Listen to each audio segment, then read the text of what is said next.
नमस्कार मंडळी. तुम्हाला तर माहितीच आहे की माझ्या पप्पांनी असं मटण आणलं होतं रंगपंचमीला.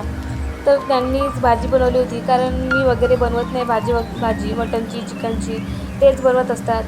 तर चला आज तुमच्यासोबत फुल व्हिडिओ शेअर करते, तुमच्यासोबत पूर्ण भाजी कशी बनवली ती दाखवते तुम्हाला.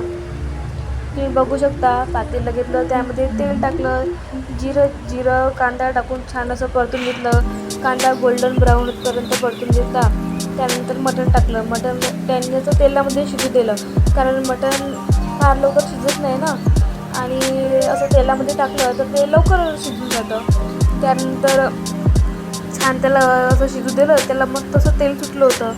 त्यानंतर टोमॅटो, हिरवी मिरची टाकून अजून त्याला ते शिजू दिलं 10-15 मिनिटे, नाही का.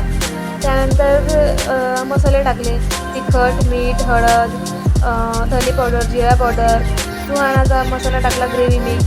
त्यामुळे भाजीला छान चव येते आणि कलर पण येतो असा छान. ते झाल्यानंतर भाजीला छान असं शिजवून घेतलं. छान बघू शकता तुम्ही, मसाला वगैरे टाकत आहे माझे पप्पा. छान परतून घ्यायचं, त्याला तेल सुटतं मस्त छान पैकी. बघू भाजीचा फायनल लूक.